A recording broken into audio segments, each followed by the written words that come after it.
Pandora's box. Don't look inside. Nord de l'Australie occidentale. Les éleveurs du ranch Warrawagine rassemblent le bétail.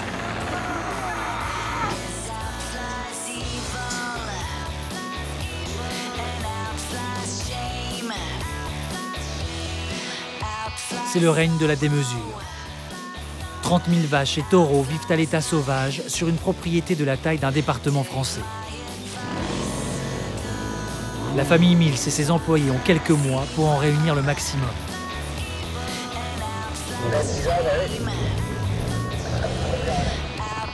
Des hélicos, des motos, des buggy, une bonne dose de courage, un brin d'inconscience. Le rassemblement est le moment le plus important de la saison. Les cow-boys y mettent parfois leur vie en jeu. Voici leur quotidien.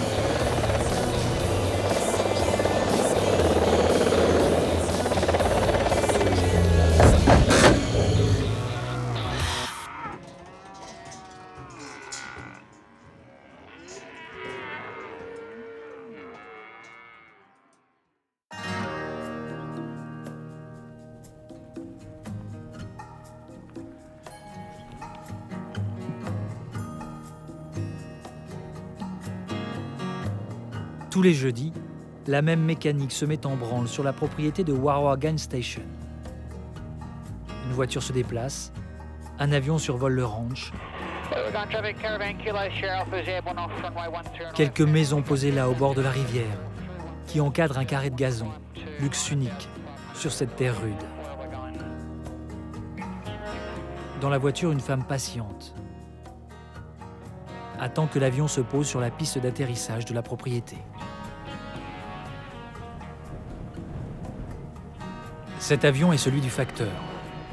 2000 km par jour, mais les postes australiennes ne lui allouent que 4 minutes au sol par escale.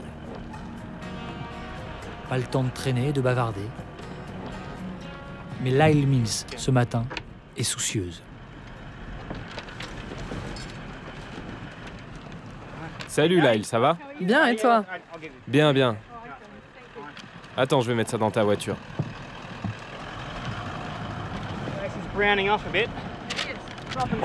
Robin sera de retour en milieu ou en fin de matinée. Il va revenir. Il sera probablement là pour le repas. Cool, c'est sympa? Non, je suis vraiment inquiète de le savoir là-bas. Avec ce vent. Je comprends.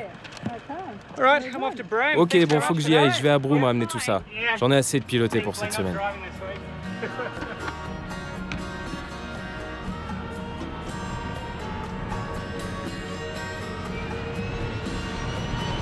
À peine posé, déjà reparti.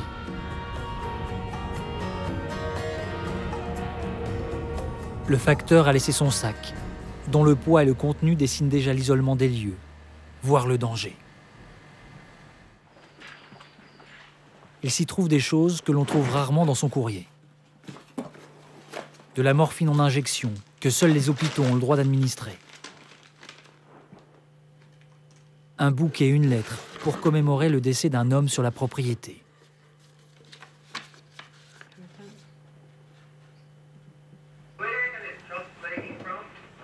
Lyle est branchée sur la radio.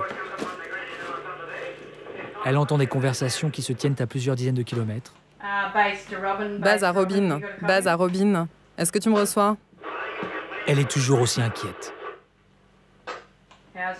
Est-ce que ça va avec le vent?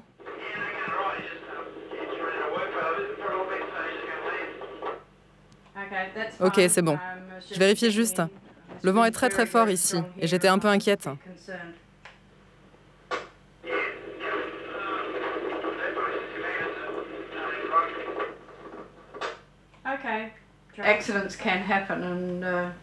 Les accidents peuvent arriver. C'est le seul mari que j'ai et c'est le seul que je veux. Je l'aime. Et puis j'ai mon fils et mon petit-fils dans les airs. Alors forcément, t'es inquiète pour eux. Surtout quand il y a ce vent-là. Et il faut qu'ils fassent attention à tous ceux qui sont au sol. Ouais, je préfère savoir. Au ranch, il n'y a pas grand monde. mais il y a toujours autant de vent. Et Annette, la belle-fille de Lyle, est elle aussi branchée sur la radio, à écouter les conversations. Tu peux ressentir si les choses vont bien, si tout va dans la bonne direction. Tu le sais au ton de leur voix. La rapidité est importante. Tout ça, c'est une question d'argent, de travail. Tu attends de les savoir en sécurité, que les vaches soient dans les enclos. Et après, tout va bien. Aux femmes, l'inquiétude et l'intendance. Aux hommes, le terrain. Le schéma est aussi éternel que le travail de la terre. Mais ici, l'intendance recouvre des domaines bien plus vastes que remplir des boîtes à repas. Si Lyle et Annette sont pendus au canal 4, c'est aussi pour réagir en cas de problème. Ils peuvent être nombreux et rapidement dramatiques.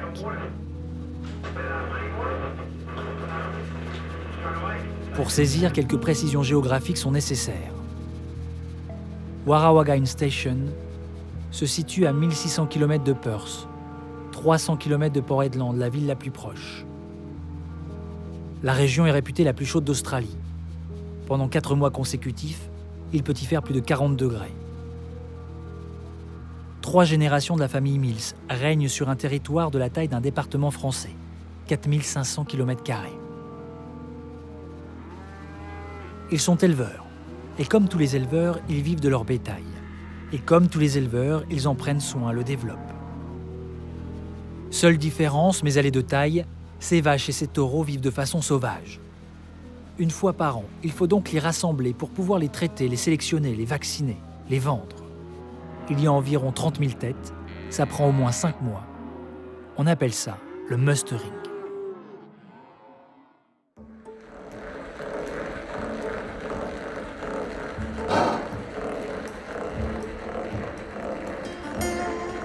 « 5 heures du matin. Le soleil se lève sur le hangar du ranch. Les 3 générations Mills sont là.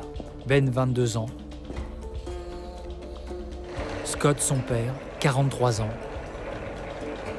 Robin, le grand-père, 73 ans. Quand ils t'apprennent à voler, ils te disent que le mustering est la chose la plus dangereuse que tu puisses faire. Je le fais depuis quelques années maintenant et c'est vrai, on est définitivement en dehors des règles.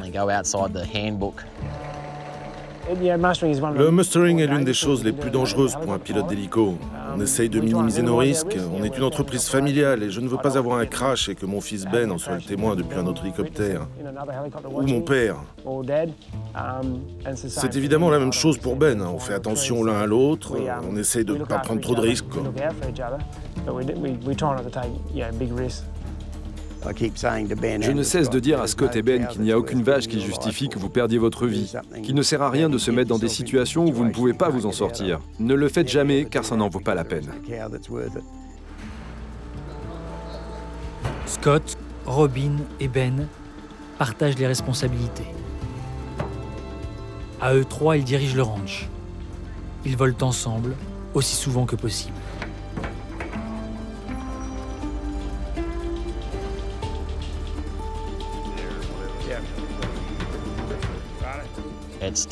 C'est certain que c'est pas parfaitement sûr. Si on a un problème, ça finira forcément mal, mais si les choses se passent bien, ça ira. Donc c'est une sorte de... Tu fais ce que t'as à faire pour faire le boulot.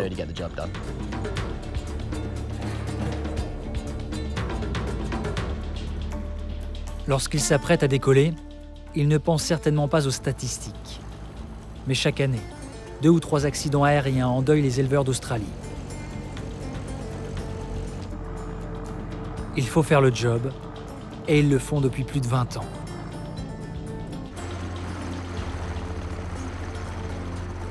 Ils n'ont pas toujours eu 2 hélicos et un avion. En 1991, lorsque Robin Mills reprend le ranch, il a plus de 50 ans, aucune expérience, 460 vaches et pas un rond. Aujourd'hui, il y en a donc 30 000 et la propriété vaut 30 millions de dollars. Une success story née de la ténacité, de l'intelligence et d'une gestion raisonnée des risques. Mais à cette période de l'année, ces risques sont accrus.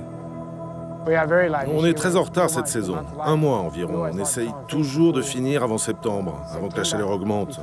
Là, on est en octobre, il fait 42, 43 degrés. Et ça peut être dur. L'air devient si fin que l'hélico perd la traction, le moteur perd la puissance avec la chaleur.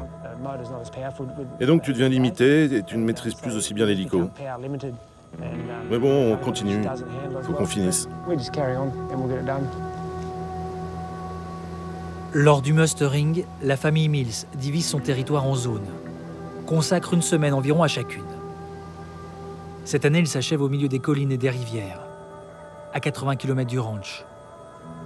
Le nom du lieu, Braeside.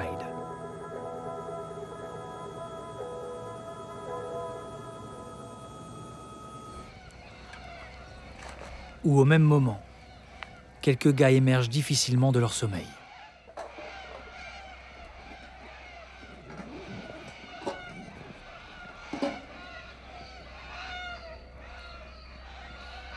Ces gars, Stixie, Shane, Davo, Mark, Bobcat, Jaden, constituent l'équipe au sol au soutien des hélicos. Des gars qui aiment bien dormir en bonne compagnie. Pourquoi tu dors avec ton fusil? Pour éviter l'humidité. Il était dehors à côté de l'arbre et c'était humide alors...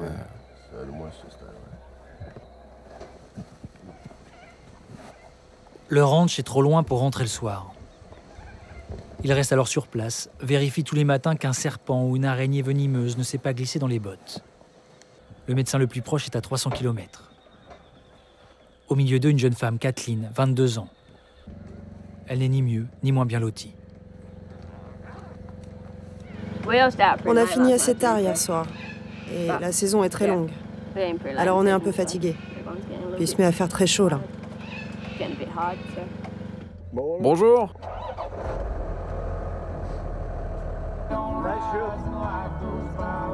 Il est maintenant 6 heures du matin. Ils se mettent en marche. Robin, Ben et Scott, eux, ont déjà commencé. Eh pas, je crois que tu leur as barré la route. Je viens juste de survoler un gros taureau sauvage, il courait vers l'est.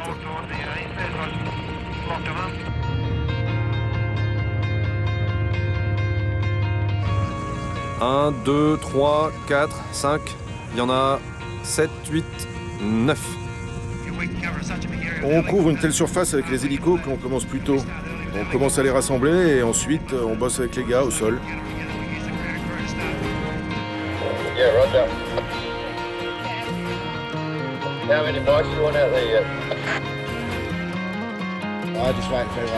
On va y aller ensemble. On va rejoindre les hélicos à la rivière, on va travailler ensemble.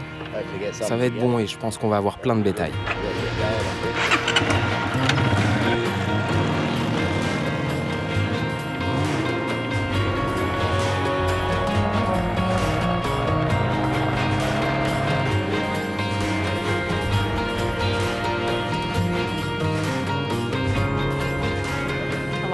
Tu arrives ici et t'as des hélicos, des vaches partout et des merdes qui t'arrivent sans cesse. Ça fait assez peur. C'est peut-être même un peu intimidant. Surtout que tu es au milieu d'une équipe composée que de mecs et tu te dis oh merde. Mais tu as de grosses poussées d'adrénaline. Et alors dans le buggy, c'est encore plus fort que ça.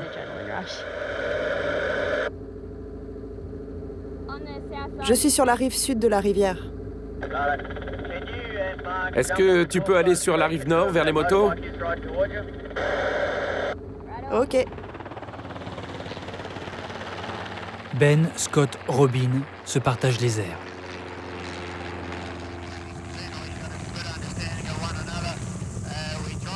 On essaie d'avoir une distance de 100 mètres entre nous.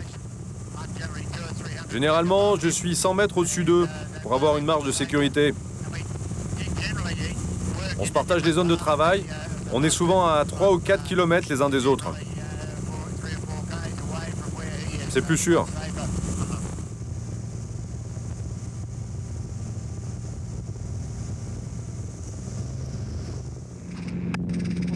Et on fait bouger ce petit groupe. Et pour faire ça, on utilise le bruit. Et c'est comme ça qu'on les pousse, pour éviter qu'elles s'échappent. Là, je travaille plus au nord, Ben fait la même chose plus au sud, et puis on fera le milieu ensemble. On les sortira de la rivière quand on aura un gros troupeau, puis après, on les emmènera vers les enclos. Enfin, ça, c'est le plan A.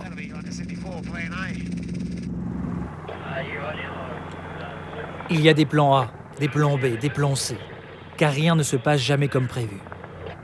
Au sol, les 3 buggy se sont positionnés sur une colline. Ils observent les manœuvres des hélicos au cœur de la rivière, attendent leur heure. On ne peut pas utiliser ces véhicules là où ils bossent. Que des motos. C'est trop accidenté. Ils vont les amener vers une plaine dégagée, là-bas, et on pourra les entourer.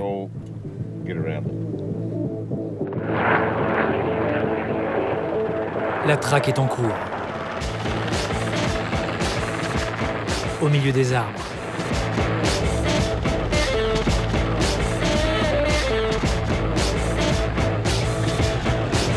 Il faut chercher les bêtes les unes après les autres.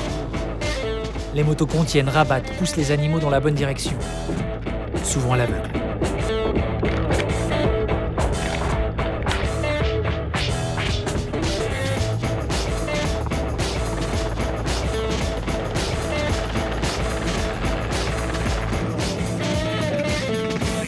J'essaye d'avoir ce taureau maintenant. Je sais pas où il va vers la rivière. Putain, je le vois plus. Où il est parti? Sous cet arbre?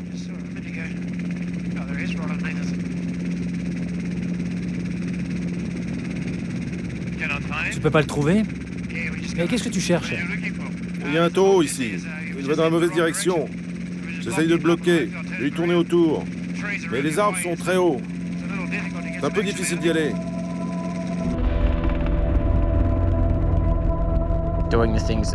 Faire ce que l'on fait, mettre l'hélico dans de si mauvaises positions si souvent, tu dois maîtriser. Et puis, et c'est peut-être la chose la plus importante, il faut faire attention au bétail. Ne pas leur mettre trop de pression. C'est la première chose que tu fais quand tu arrives sur une vache. Tu regardes son comportement, tu restes à environ 3 mètres. Si elle panique, tu recules, et après tu travailles en douceur.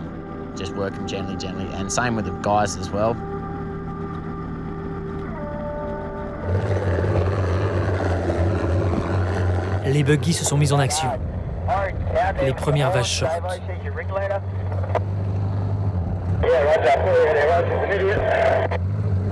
Que se passe-t-il? On vient d'avoir ce groupe de vaches.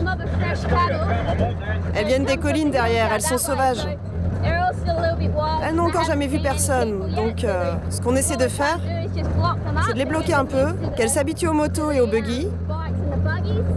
Et après, quand on les aura bloquées, on fera venir un autre troupeau. Probablement de là-bas.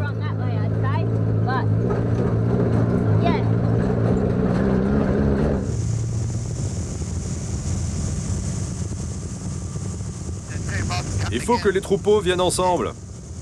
Et il y en a un qui va dans ce sens et l'autre qui va par là. Alors je fais tourner le premier pour qu'ils se mélangent. Papy, est-ce que tu as vu mon troupeau qui est à l'est de toi? Les 2 troupeaux se sont regroupés. Il y en a un en face de toi.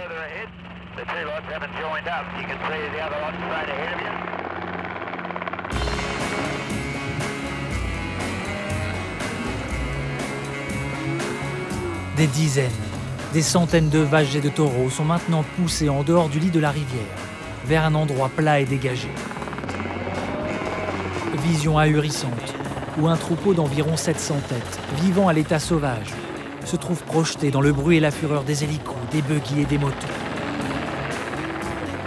Moment critique où tout peut basculer, où seule l'expérience et le doigté permettent de garder la situation sous contrôle. Quand on les rassemble, il faut les calmer très vite. Tu dois toujours avoir à l'esprit que tu ne vois ces animaux qu'une fois par an. Ils ont l'habitude d'être 365 jours par an, enfin du moins 364 tout seuls. Et un jour, t'arrives avec les hélicos, les buggy, les motos. Alors c'est un peu un art de les calmer rapidement.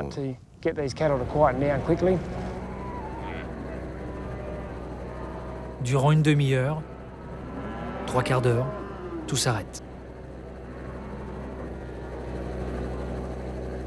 Les bêtes reprennent leurs esprits. Les hommes aussi. À ton avis, il y a combien de vaches dans ce troupeau? Je sais pas. Pas tant que ça. On en a perdu quelques-unes.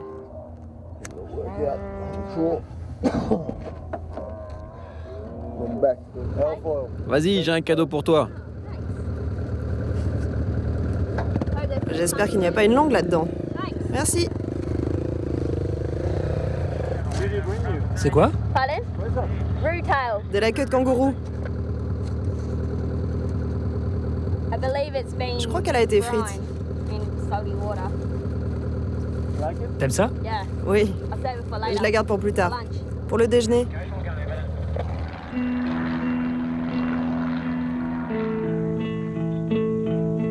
Le troupeau regroupé, le travail de Robin s'achève.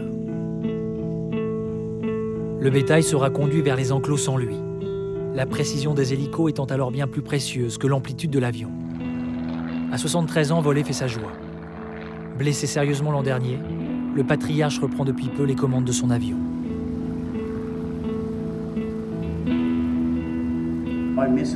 Ça m'a manqué. Je fais ça maintenant depuis 21 ans. Et ça m'a manqué de ne pas être là-bas. De ne pas participer, de voir comment vont les vaches. Mais il y a 12 mois, 14 mois, je n'ai pas eu de chance. Je n'ai pas été assez rapide pour me dégager dans les enclos et la corne d'un très gros taureau m'a traversé la jambe. Elle est entrée d'un côté, elle est ressortie de l'autre. Ça a fait pas mal de dégâts. Les Royal Flying Doctors sont venus me chercher. J'ai passé 8 jours à l'hôpital pour me faire opérer, greffer un peu de peau pour réparer tout ça. Mais bon, plus de 20 ans à travailler avec des animaux assez dangereux, si c'est tout ce qui m'arrive, je m'en sors plutôt pas mal.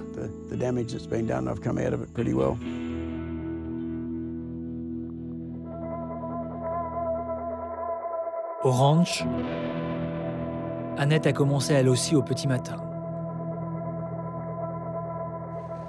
Annette, la femme de Scott, mère de Ben, gère l'intendance. 20 bouches au moins à nourrir au quotidien. C'est comme au magasin.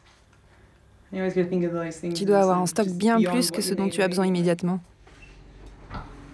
Annette gouverne donc une épicerie. Rien ne doit jamais manquer, parce que l'on est trop isolé pour se le permettre. Les courses sont à la fois d'une importance cruciale et presque une aventure. Annette file acheter ce qui doit l'être à Port Hedland, la ville la plus proche, 300 km.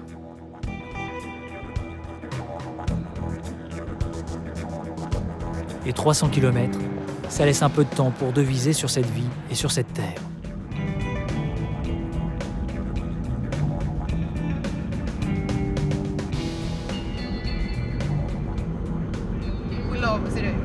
Et si ça te forge ou ça te brise, tu survis ou pas. Et tu peux vraiment mourir, aussi bien physiquement que mentalement. C'est dur. Tu dois toujours être en contact avec quelqu'un. Toujours dire où tu vas, ce que tu fais, avec qui tu es. C'est un endroit rude, mais c'est un bel endroit. Je suppose qu'il y a des gens qui pensent qu'on est différent, et c'est vrai qu'on le pense aussi. Ce trajet vers Port Hedland, il faut le faire rapidement, pour revenir avant la nuit. Et il faut faire attention. LV West 7.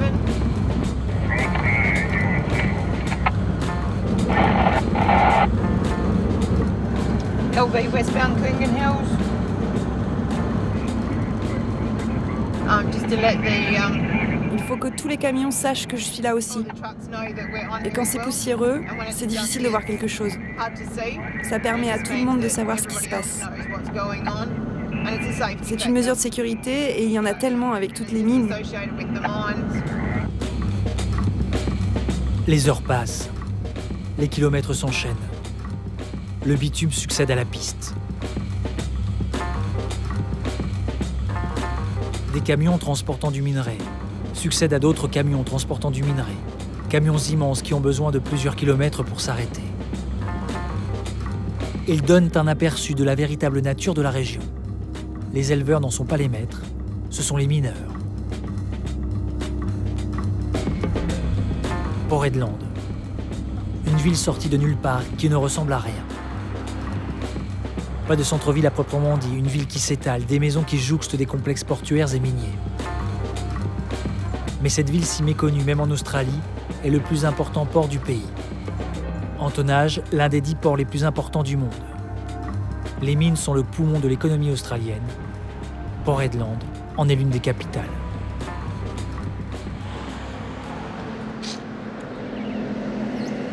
Après 3h30 de route, Annette arrive enfin sur le parking du supermarché.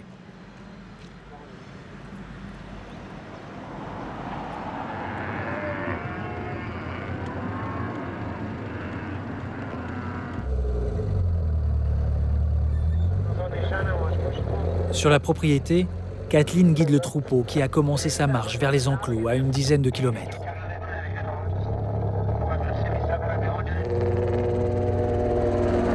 Les hélicos le maîtrisent, le circonscrivent. Mais rien n'est jamais acquis. Il est toujours un peu instable, surtout qu'il est composé en partie de scrubbers, terme d'éleveurs australiens pour nommer ces taureaux qui ont toujours échappé au mustering, qui ont toujours échappé à l'homme. Des animaux imprévisibles, souvent vindicatifs, parfois bien pires. Mais scrubbers ou pas, il faut aller les chercher. Ils sont des reproducteurs potentiellement intéressants pour l'élevage. Le jeu est risqué, très risqué. À partir de cet instant, le danger est partout.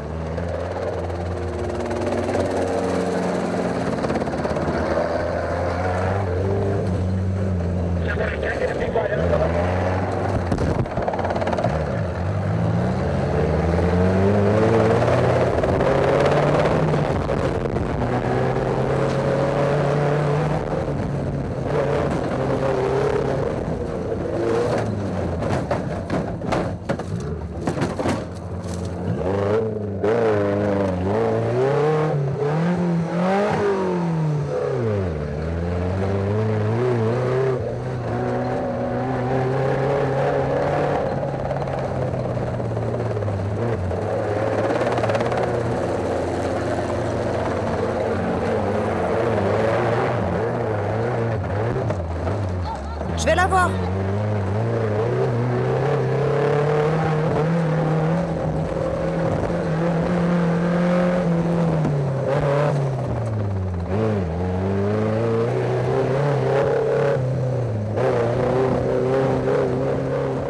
Ça peut être très dangereux.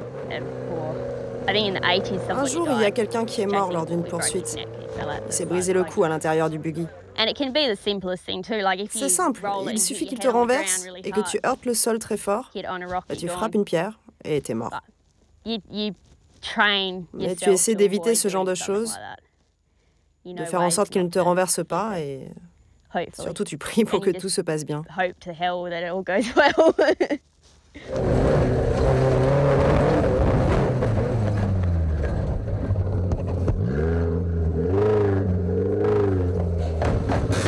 Oh putain. C'est dangereux? Oui, beaucoup. J'ai de la chance qu'il ait des cornes pas trop pointues.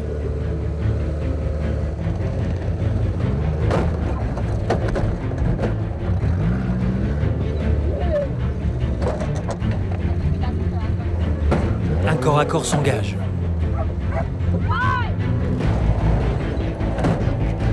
Corps à corps entre un taureau sauvage de 800 kilos, une jeune femme de 22 ans dans un buggy, un jeune homme dans un hélico.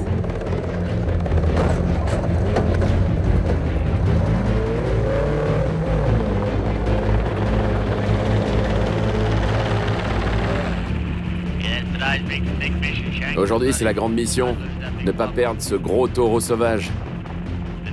Bon, je sais que c'est pas si facile que ça en a l'air. Lui, ça fait 3-4 ans qu'on doit essayer de l'avoir. Il fait de gros efforts, mais il veut pas venir.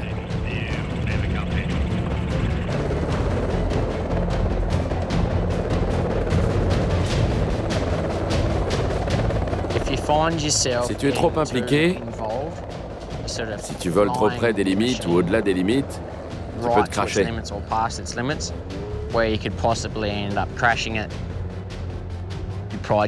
Mais la fierté entre en jeu souvent. C'est pour ça que des fois, tu voles en dehors de ses limites. Au lieu de le laisser filer la première fois, tu t'aveugles et tu essaies 5 ou 6 fois. Et là, c'est la fierté qui parle. C'est vraiment une grande poussée d'adrénaline. T'as les jambes qui tremblent. C'est génial, mais c'est aussi super angoissant. Tu ne sais pas si tu vas te renverser, si tu vas tomber dans un trou, ou si tu vas t'éclater la figure sur le volant. C'est une énorme poussée d'adrénaline.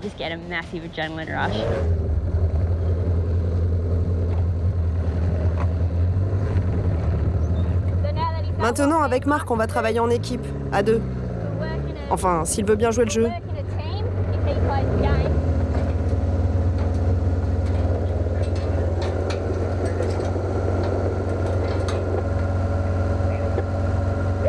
Ah, je peux pas fermer. Allez, on va encore faire bouger ce con.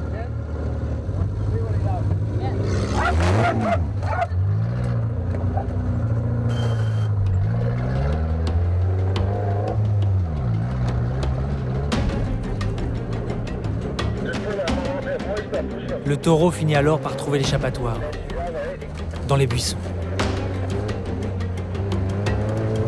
Je ne vois plus rien. Ils atteignent la limite entre le risque pris et son bénéfice. Un hélico coûte 350 000 $. Un taureau, c'est 800. Donc, vaut mieux le laisser filer. Parce qu'il y a plus de chances que tu ne l'aies pas. Et à un moment, ça ne vaut plus le coup de prendre autant de risques, de tout abîmer. Tu dois le laisser filer parce que de toute façon, tu l'auras l'année prochaine. J'ai pris des risques inconsidérés pour un seul animal. J'ai essayé de le bloquer dans la rivière et j'ai heurté le sol. Et rien ne justifiait ça. Un hélico vaut 1000 fois plus que l'animal. Et j'aurais pu tout casser et me tuer, juste pour un seul animal. Ça a été une prise de conscience, je me sentais mal. Je n'avais pas été un bon pilote à cet instant-là. Et maintenant, j'évite de faire ce genre de choses. Les choses, justement, rentrent dans l'ordre. Ils ont laissé filer les taureaux susceptibles. Les autres suivent le mouvement. Le troupeau accepte dorénavant sa condition. Plus le temps passe, plus il se calme. Il suffit de le guider tranquillement vers les enclos. Il restera alors un dernier moment délicat à négocier. À Port Hedland, sur le parking du supermarché, Annette se bat avec 40 kilos de glace.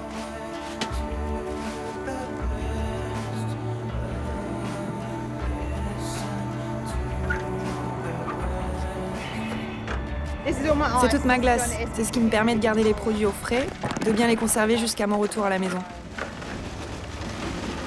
Il fait plus de 40 degrés.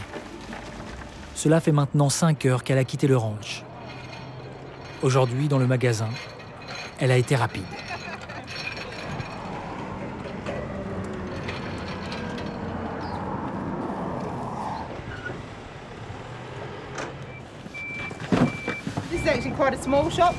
Ce sont plutôt des petites courses.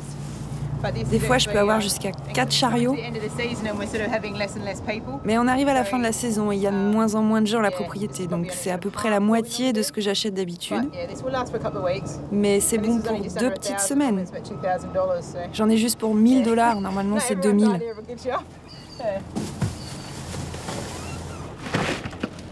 Et ce n'est pas trop fatigant de faire 600 km dans la journée juste pour les courses? Oui, juste pour les courses. C'est ce que tu fais, ça fait partie du boulot, mais c'est vrai que des fois, tu n'en as pas très envie.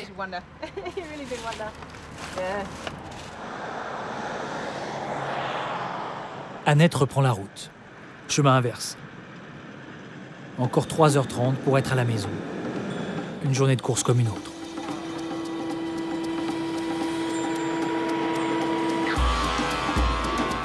Sur la propriété, Ben et Scott contrôlent depuis les airs le troupeau qui arrive à l'enclos, dressé au milieu de nulle part.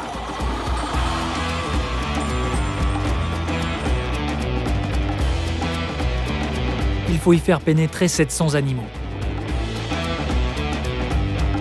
La tension gagne. Cet instant tient du qui tout double.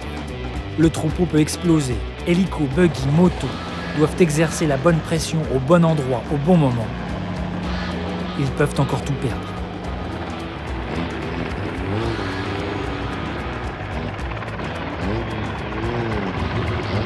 Qu'est-ce qu'elles font? Elles passent la barrière. On va les bloquer et les mettre dans l'enclos. Mais elles peuvent s'échapper encore? C'est un moment important? Ah oui, oui. Un moment très important. On va les bloquer. Et on fait attention de ne pas en perdre. Faut pas en perdre. T'as un hélico, là?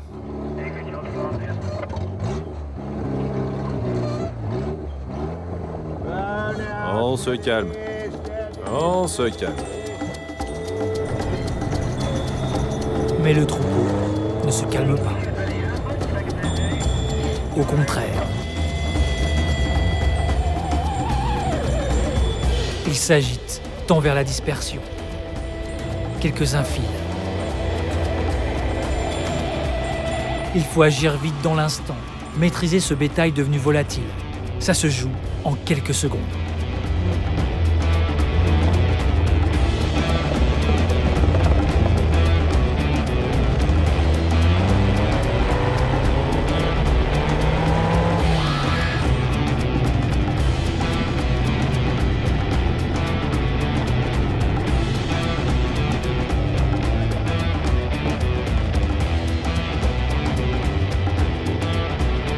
L'équipe redresse la situation qui un instant semblait leur échapper. Les animaux sont de nouveau regroupés, les hélicos veillent, et le flot de bétail n'a alors d'autre choix que de suivre le chemin imposé.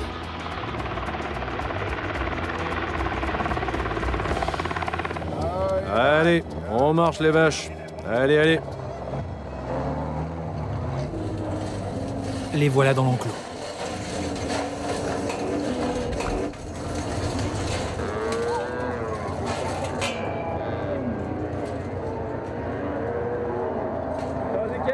Kathleen, comment ça s'est passé aujourd'hui? Ce n'était pas génial, mais on les a toutes, alors ça va. Elles ont été vilaines aujourd'hui. Ça n'a pas été facile, mais elles sont dans les enclos. On va pouvoir se reposer. Le boucan est assourdissant. Les animaux certainement intrigués sur la raison de leur présence entre 4 barrières métalliques. Ben, Robin et Scott dressent l'état de la situation. Ils ont commencé au lever du soleil, et le soleil, justement, se couche. Demain, dès que le soleil passera au-dessus de la colline, je décollerai. Bah, je me suis levé à 5h20 ce matin. Le soleil commençait à peine à se lever. Moi, je me suis levé à 4h40. Allez, j'y vais.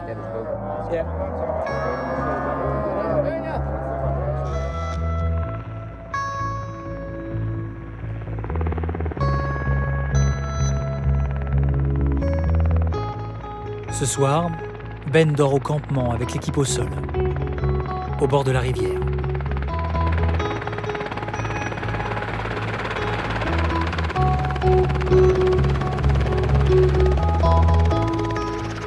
Le campement, ou l'essence même de la vie d'un cow-boy du bush.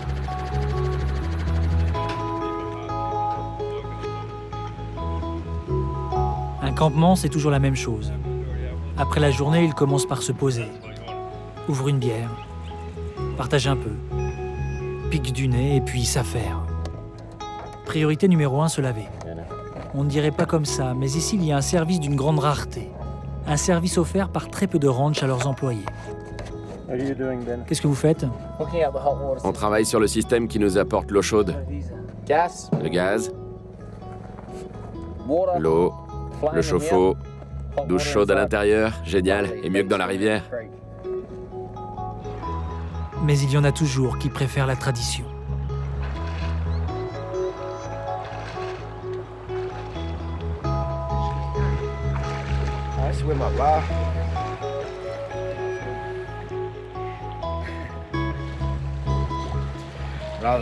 Je préfère la rivière, de loin. Pourquoi? C'est beau. C'est beau et elle est fraîche. Et on prend des bières. Dans le campement, Kathleen est la seule femme au milieu des hommes.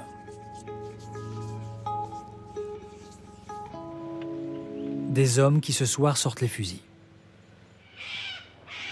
Ils les utilisent parfois lorsque la situation devient trop dangereuse dans le bush avec les taureaux. Mais ce soir donc, ce ne sont pas des taureaux qu'ils visent.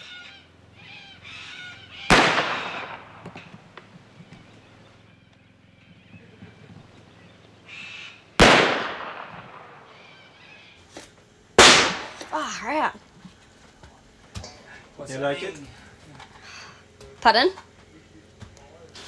Pourquoi ils tirent? Et ils tirent les cookies. Ou du moins, ils tirent vers eux. Parce qu'ils sont énervants. C'est quoi les cookies? Les cookies? Des oiseaux qui crient toute la nuit et qui n'arrêtent jamais. Ils font un gros bazar sans raison. Ils nous empêchent de dormir. Mais bon, ils n'en touchent pas beaucoup, ce ne sont pas de très bons tireurs. Alors ça va.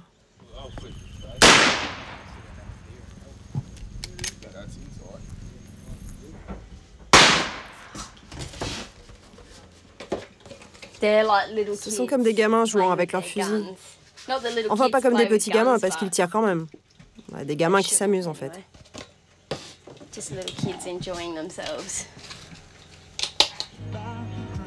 Mais vous avez un problème avec ce fusil parce que vous tirez tout le temps?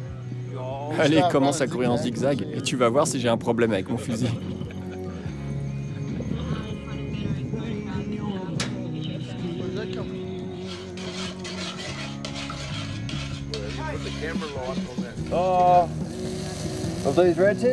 Je prends 10-12 bières par soir.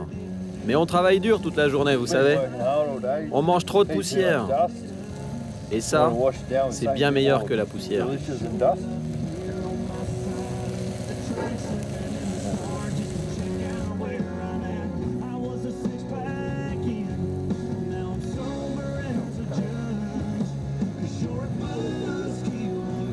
Ces gars sont vraiment de bons mecs. Ils se connaissent tous très bien et ils ont beaucoup de respect pour Ben et aussi pour Scott. Donc c'est vraiment facile d'être avec eux. Ils t'adoptent comme leur petite sœur. Ils font attention à moi et puis finalement moi aussi je fais attention à eux. Ce sont des tendres. Ils paraissent durs, mais je ne crois pas qu'ils le soient. Bon, des fois c'est un peu chiant quand ils parlent de toutes ces filles, mais ça va. Ce soir-là, ils n'ont pas trop parlé gonzesse. Plutôt la tête au lendemain. Après chaque journée passée à rassembler les bêtes, ils en passent une dans les enclos.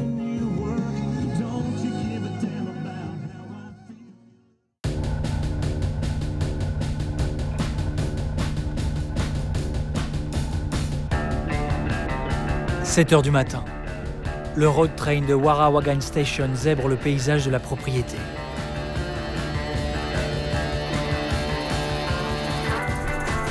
Un road train, camion interminable dont seuls les États d'Australie-Occidentale et des territoires du Nord autorisent la circulation.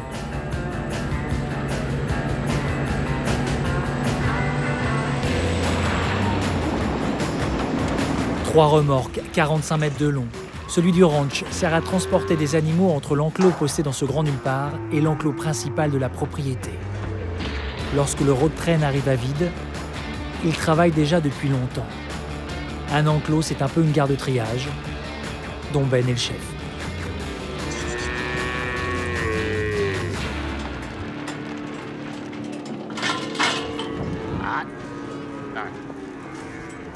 Du calme, les filles.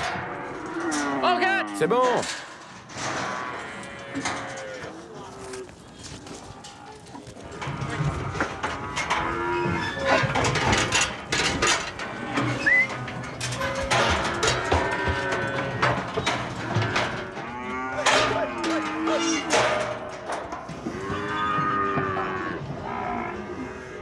Remets-le avec sa mère. Ben, tu fais quoi? Là, je les sélectionne. Je les trie. Il y a toutes celles qui vont aller dans le camion vers le ranch pour être vendues ou pour les faire grossir avant qu'on les relâche comme reproductrices. Mais là, on va vendre tous les mâles. On va relâcher les vaches et les veaux, peut-être certains taureaux.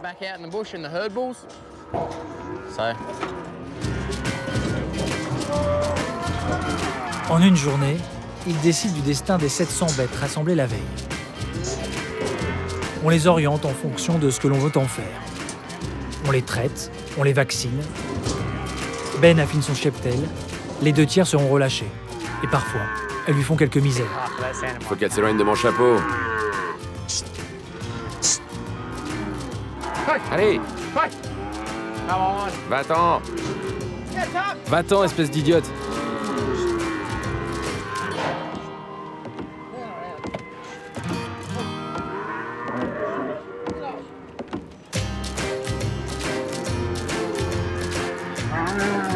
Mais s'amuser, ça va un temps.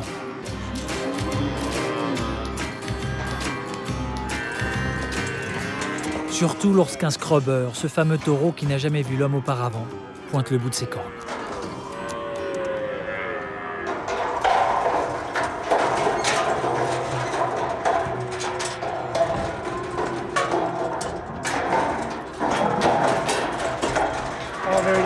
Il peut frapper une vache, tuer une vache.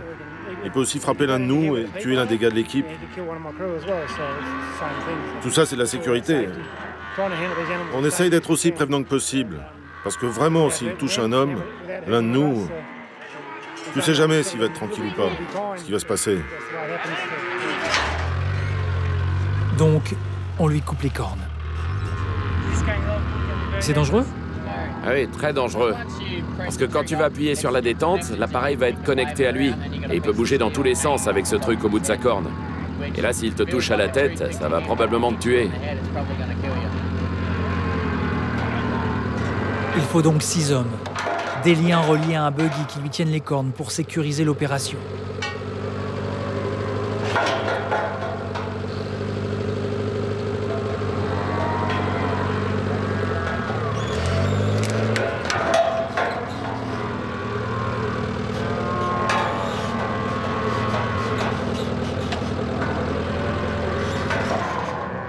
Il reste alors à l'accompagner jusqu'au camion.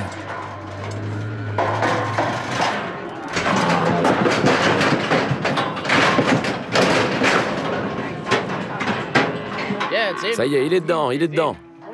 Ouais, il souriait pas, mais il est dedans. Et il va se calmer dans le camion.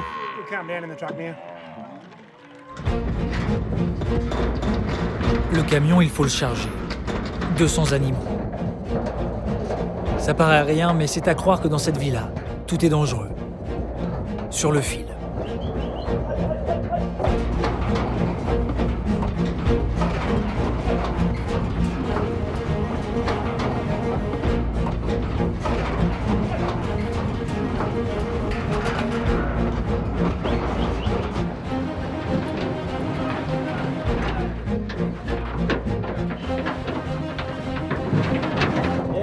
Les taureaux peuvent revenir vers toi. Et toi, t'as pas beaucoup de place. T'as que ces ouvertures. C'est tout. Faut passer là. Et faut être rapide. Le road train est plein. Les animaux ne doivent être ni trop serrés, ni pas assez. Liam est le conducteur du camion. Je vérifie les remorques, que tout soit bien fermé, prêt à partir. Puis il démarre. Direction l'enclos principal du ranch. On croit qu'il n'y a que la piste, qu'il suffit de rouler pas trop vite pour ménager les bêtes. Mais non, ça serait trop simple.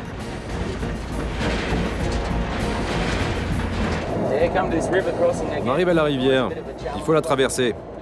C'est toujours un challenge, mais on va y arriver. Et t'aimes ça? Les challenges, c'est toujours bien. Du moment où tu les réussis, bien sûr.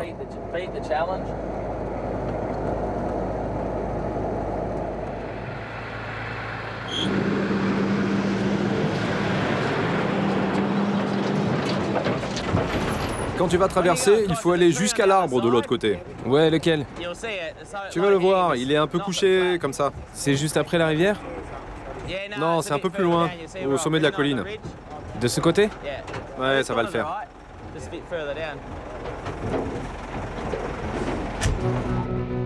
Le road train ne peut traverser seul.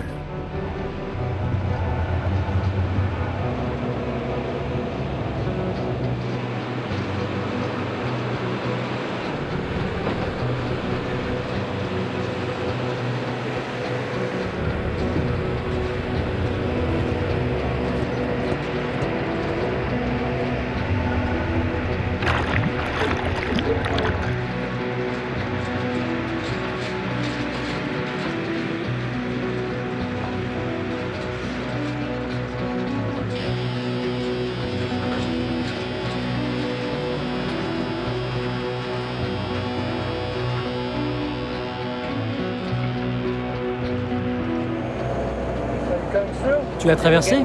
Ouais, enfin on est encore en train de traverser. Et j'ai encore une remorque dans l'eau.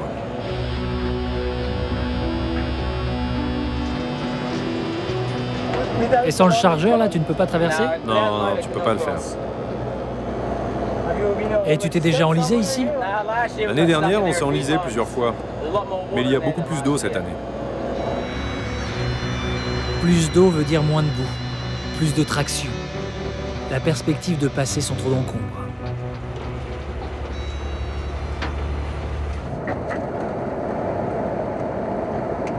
C'est fait. On a traversé la rivière.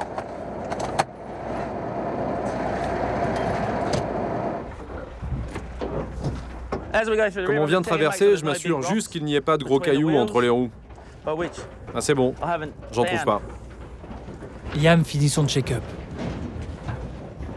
Poursuit son chemin. Au même moment, dans l'enclos, on prend 5 minutes. On se repose un peu. Le repos, c'est ce qui commence à manquer. J'en donne un jour parce que c'est un travail très dur. Bosser pendant 12 heures d'affilée sous 35, 40 degrés. Rassembler les bêtes un jour, puis les enclos le lendemain. Ça fait 8 jours d'affilée maintenant. Il faut que le corps se répare. C'est pas qu'on les ménage beaucoup, mais il faut aussi du temps libre, sinon tu n'auras personne pour travailler pour toi. Et normalement, on devait travailler demain, continuer. Mais on veut tous voir le match de football. Donc...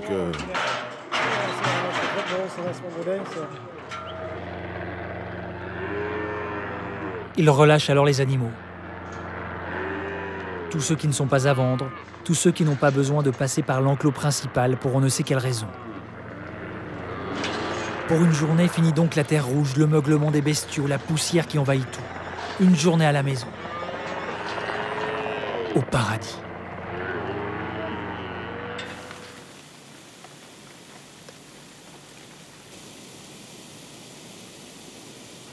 Au paradis, enfin presque. Même ce qui paraît anodin ne l'est jamais vraiment.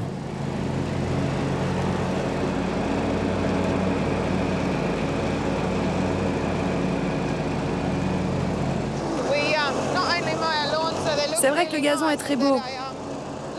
Mais on aime le tondre bien ras parce qu'il y a beaucoup de serpents par ici. Et comme ça nous permet de voir où ils sont. Et on a ici, en Australie occidentale, les serpents les plus venimeux du monde. Donc ce n'est pas juste pour faire joli, mais c'est aussi pour la sécurité de notre staff et de notre famille.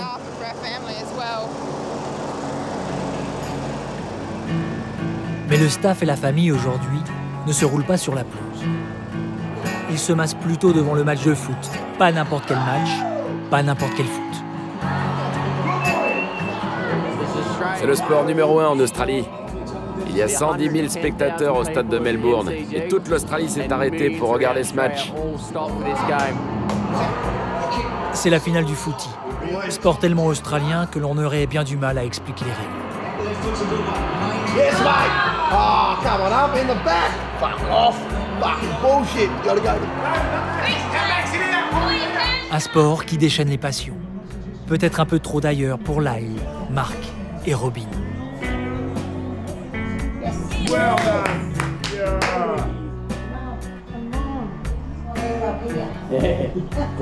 C'est trop bruyant là-bas. Kick the fucking thing.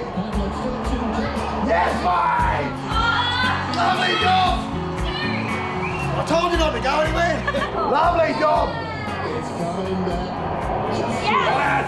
Didn't even make it. Ah, good buddy! Don't you have gone on the 10. Yes! Fuck! Ozan gagne. Pas de chance pour Fremantle. Ben me doit $50.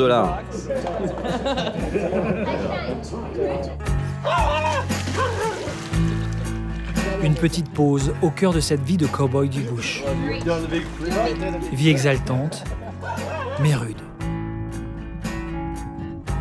Mieux vaut en profiter. Demain, une nouvelle journée de mustering les attend.